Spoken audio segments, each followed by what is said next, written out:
Hi, this is Anne with Fiber Designs by Anne, and I'm painting another sky fabric today.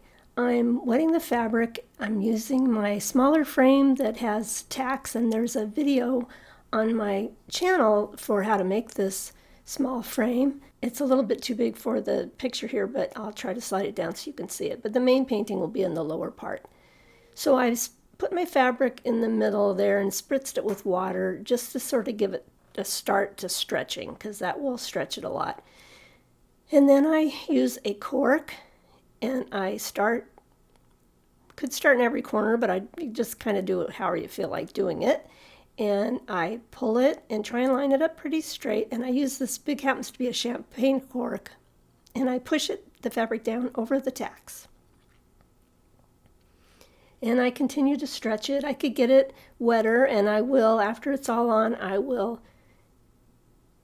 use a spray mist bottle, and then at some point I'll just get my brush wet and brush over it just so the fabric's completely wet.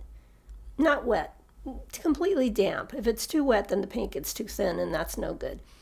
I'm using Jacquard Textile Colors, and I'm using a fluorescent violet, fluorescent yellow, a regular periwinkle, a regular yellow, and then a red. My red pot was dried out.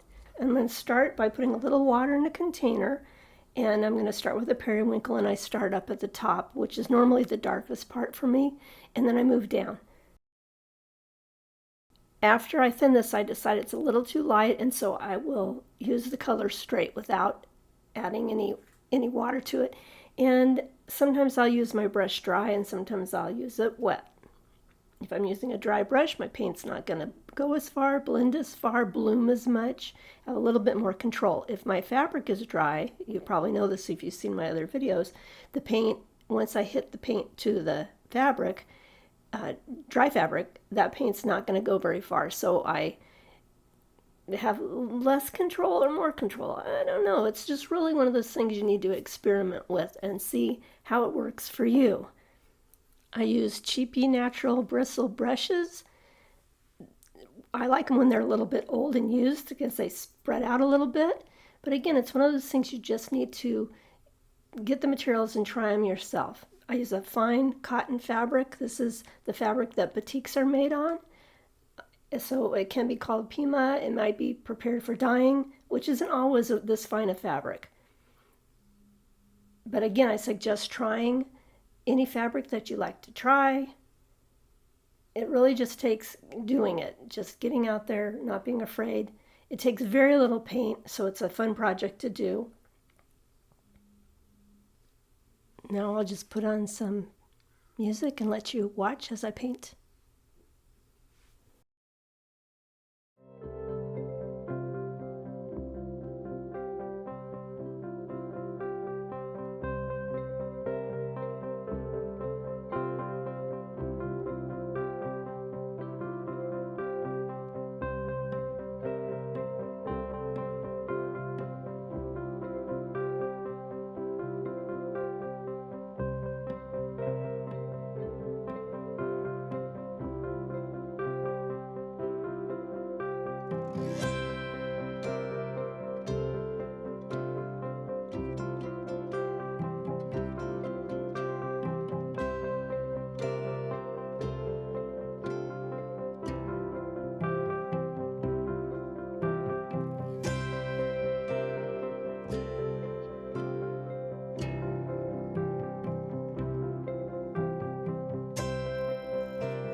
Now the fabric's dry and I'm going to pull it off of the tacks, and then I will press it with a hot dry iron, and then I rinse it out just to get any residue out,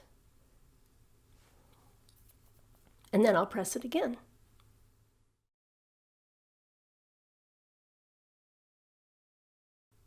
If you like this video, I hope you'll give it a thumbs up, and if you haven't subscribed, please do. And tap the bell so you'll get notification of new videos. This has been Ann. Thanks a lot for watching.